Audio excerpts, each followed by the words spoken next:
영광이라는 말은 하나님의 존재 양식입니다. 하나님은 영광의 하나님입니다.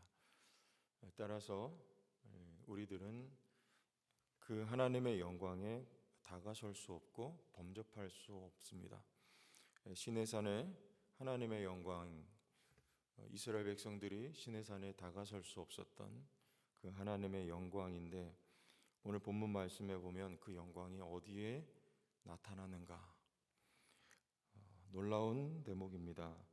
우리 읽었던 9절 말씀에 보면 주의 사자가 곁에 서고 주의 영광이 그들을 두루 비추매, 그랬습니다. 그들이 누굽니까? 목자죠. 주의 영광이 목자에게 나타났다. 목자라고 하는 직업은, 목자들이 하는 일은 유대인들에게 부정한 일로 여겨졌대요. 따라서 그들의 그 목자라고 하는 생업은 천시받는 그런 직종이었습니다. 부정한 일을 하는 천시받는 직업을 가지고 있는 목자들에게 주의 영광이 두루 비추었다.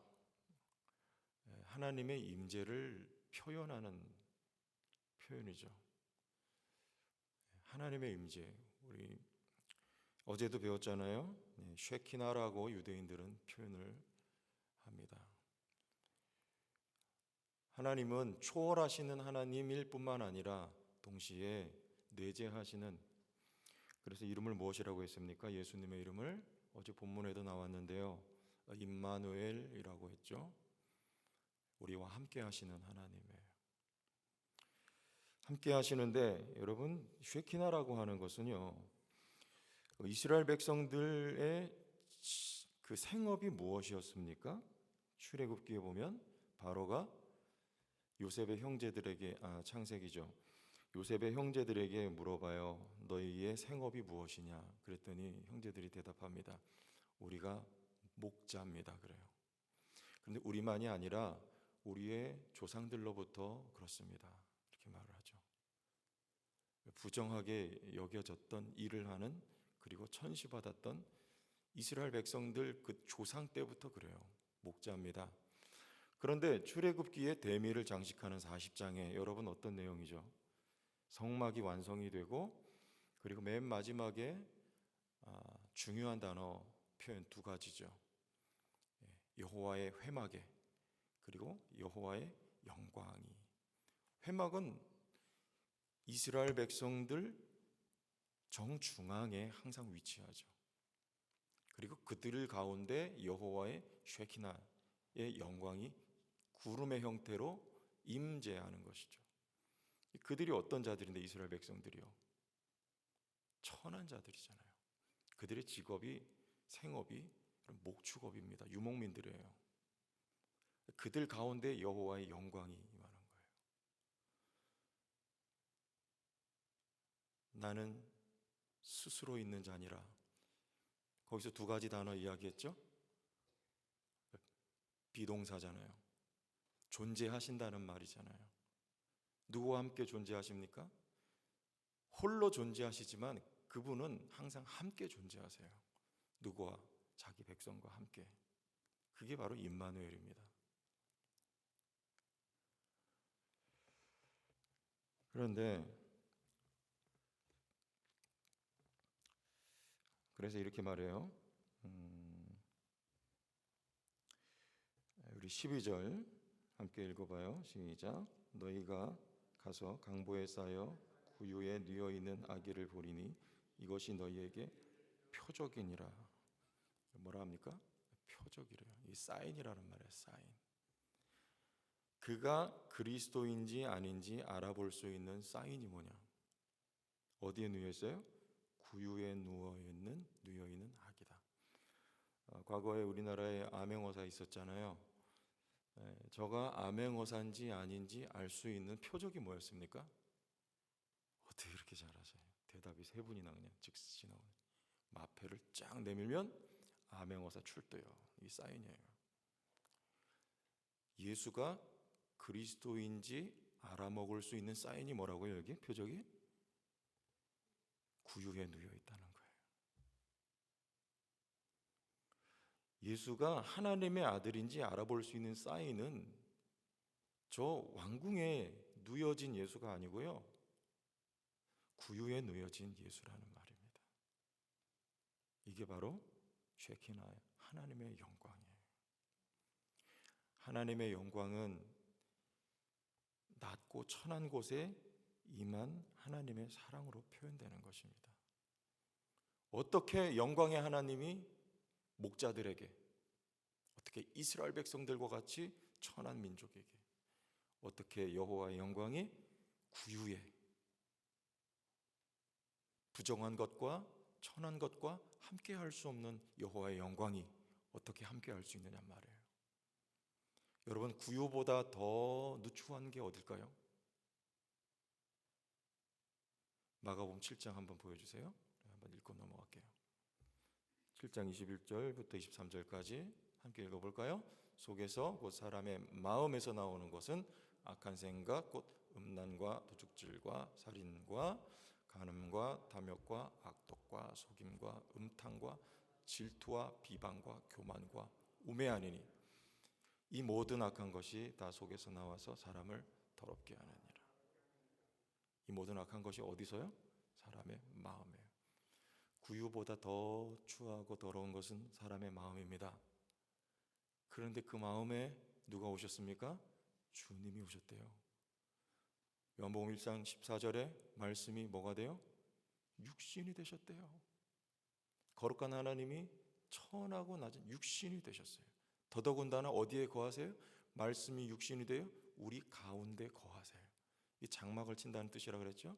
쉐키나예요. 이게 바로 이스라엘 백성 정중앙에 장막이 세워졌는데요, 이제는 하나님의 아들이신 그리스도가 오셔서 우리 안에 장막을 치셨다는 거예요. 근데 우리가 어디예요? 이 구유보다 더 더럽거든요. 어떻게 이런 일이 있을 수 있어요? 이게 바로 사인이래요. 이 말은요, 그리스도의 십자가와 희생이 내포되어 있는 표현이에요. 어떻게 나와 그분이 함께 할 수 있는가?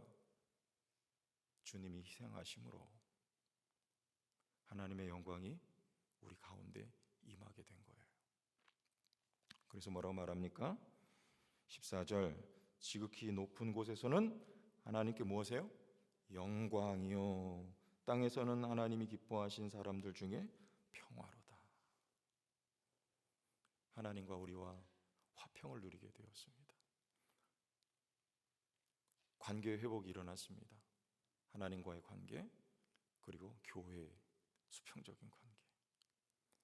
평화라는 말이에요. 에이레네라는 말이에요. 여러분들이 이 평화를 누리실 수 있길 바랍니다. 이건 세상이 주는 평화가 아니에요. 하늘로서 온 평화예요. 주님이 우리에게 가져다 주신 평화입니다. 우리는 이 평화를 누리는 거죠. 내일이면 우리 성탄절입니다. 여러분들, 성탄절은요, 축하하는 날이 아니에요. 생각해 보세요. 주님이 축하받으러 오셨습니까? 뭘 축하받으러 오셨어요? 주님은 죽으러 오셨어요. 희생하러 오셨어요. 축하할 일이 아니에요. 그저 감사할 일입니다. 그저 감사, 항상 감사, 또 감사, 늘 감사. 여러분, 감사할 수 있기를 바랍니다. 감사해서 우리에게 반응이 나오는 거예요. 어떤 반응이요? 제가 사택 자랑 좀 할게요. 오고 가는 분들마다 여러분들이 저한테 물어보세요.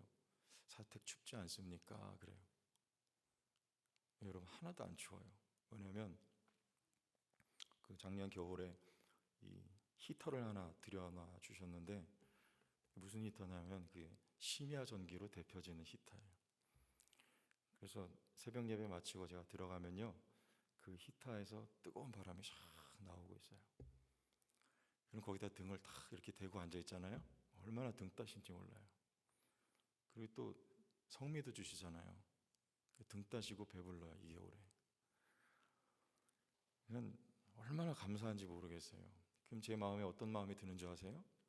야, 감사하니까 이거 다 어디서 해준 거예요? 교회에서 이렇게 해주시잖아요. 그러니까 내가 할 일은 주의 일 열심히 하라고 이렇게 잘 해주시는구나, 이런 마음 들지 않겠습니까? 여러분, 우리는 감사해요. 하나님께. 하나님의 존재 양식은 영광이에요. 근데 그 영광이 오늘 우리와 함께 하시고 우리도 영광스러운 존재로 삼아 주셨답니다.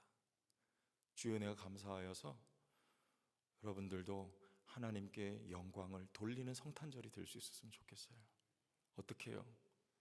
주님뿐만이 아니라요, 우리도 낮아진 곳에서 하나님의 영광이 드러나는 거예요. 하나님의 영광은 십자가에서 드러나는 거예요. 나의 죽어짐 속에서 드러나는 것입니다. 하나님의 영광은요, 여러분의 겸비해진 인격 속에서 나타나는 거예요. 아멘이십니까? 내가 높아지는 것은 마귀적인 방법이에요.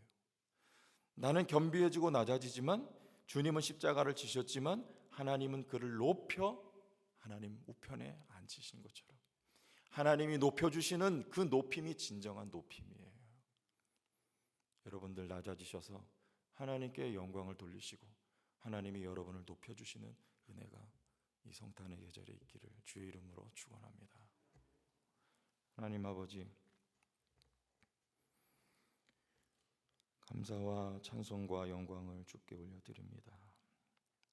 입으로도 감사, 마음으로도 감사, 우리의 일평생 주의 은혜 앞에 감사하여서 오늘 우리도 주의 영광을 돌리는 주의 백성들 되게 도와주시옵소서. 높아지기만을 원하지만 주님 낮아지신 그곳에 우리도 함께 겸비해지는 주의 백성 되게 하시고 때가 되매 하나님이 높여주시는 은혜도 더불어 경험할 수 있도록 우리의 일생을 붙들어 주옵소서. 예수님 이름으로 기도합니다. 아멘.